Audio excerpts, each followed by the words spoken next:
It's a real pleasure to come to St. George's, and I've been here a few times in the past, and it's always been a very interesting interaction with the students asking very pointed questions about Hinduism and science. So before I start the session, let me just give you a brief overview of how Hinduism relates to the idea of science. First of all, despite what you think Hinduism means lots of gods and goddesses and temples and coconuts and stuff like that. Despite what you've been brought up to believe in, Hinduism is something dramatically unusual than you ever imagined. Let me just show you.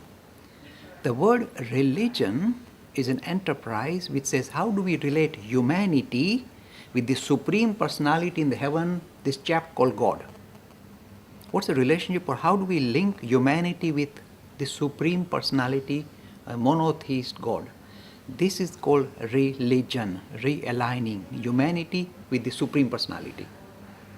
Now this is how you can define Christianity, Judaism and Islam. That's what they're all about.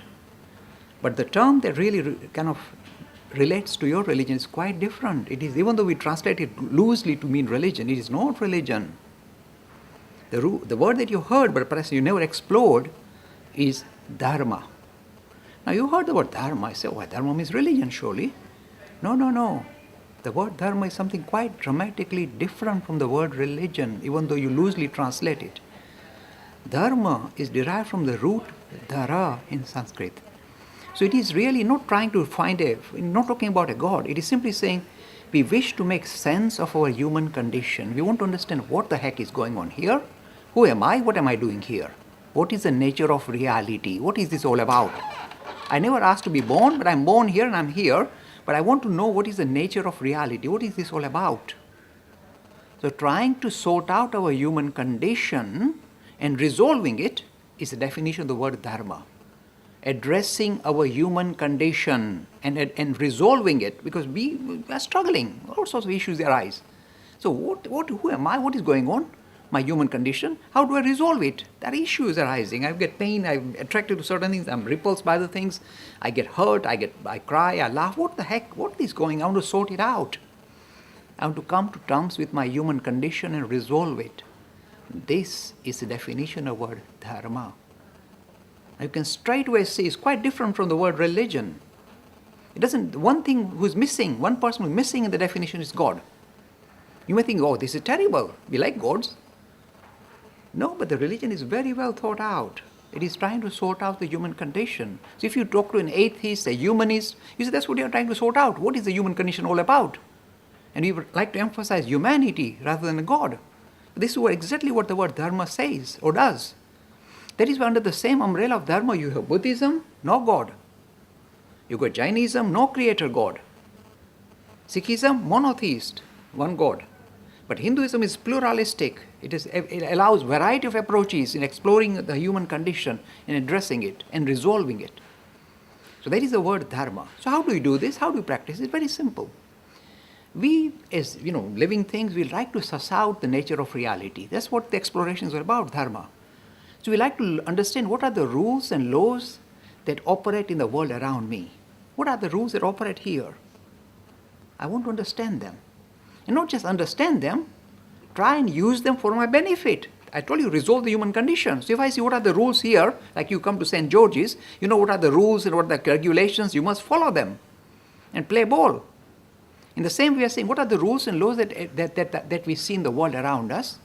Understand those rules and laws and harness them for our betterment. This is enterprise of Dharma. This is one part of the equation of the definition of word Dharma. It doesn't stop there. Not only the external world that you need to understand and understand the rules that operate in the external world. It says there is an internal world that you also need to address and understand and resolve. What is the internal world? You see, we have these strong inner desires, drives, emotions, intellect, linguistic capacity. All these are your inner makeup. So we wish to understand what are the inner laws, what are the laws that operate in me that allows me to make sense of the world. What is the thing I call rationality, common sense, or the language I use to understand reality? What is all this? I need to understand that as well.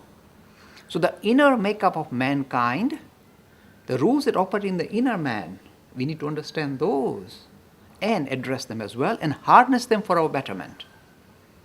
So understanding the laws that operate in the external world, understanding the laws that operate in the inner world, if you like, our mental makeup, our intellectual capacity, understanding and harnessing them for our betterment is the total definition of the word dharma. This is very unusual. Why? You go to any university in any part of the world, who have got sensible people there, and tell them, what are you doing? You'll either come across sciences which are talking about the world outside, the physical world, including your medical world, the heart, how does it operate, the lungs, how does it operate? So whenever you try and address the laws that dictate the physical world, the world outside us, and this is called sciences. This is called physics, chemistry, biology, medicine, the whole lot, engineering, the whole lot are addressing or trying to understand the laws that operate in the world outside. How does the heart operate? How does the lung operate? What are the rules?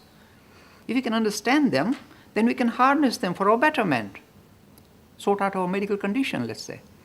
So this idea of understanding the rules and laws that operate in the world outside is not something new. In fact, that is almost all the departments of every university. That's what they teach. I mean, I did physics, so they were teaching me about laws of gravitation, laws of electromagnetism, laws of nuclear power, laws of quantum. They were teaching all these things so we can understand, get a better grasp of reality and use them for our betterment. That's why we get all these gizmos, all this lovely stuff, technological innovation, because we know what are the rules and we harness them for our betterment, produce computer chips, we do all this. So almost every department you get about hard sciences or physical sciences are doing exactly that, what Dharma is supposed to do. It doesn't stop there. In the universities, you also have departments which are addressing the human condition.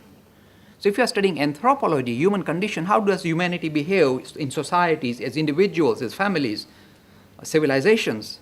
How do they operate? These are the laws of, if you like, the inner man. Or if you look at psychology, again addressing the human condition, inner man, trying to understand, well, how does it operate? Why does this thing create problems? Why do you have psychological issues? So addressing the human condition. So social sciences, psychology, anthropology, all these are addressing the issues of inner man. What are the rules that operate? And harness them for our betterment. So you may be quite surprised, as I told you, when you suddenly come across the definition of word dharma. How can it have any difficulty with the word science?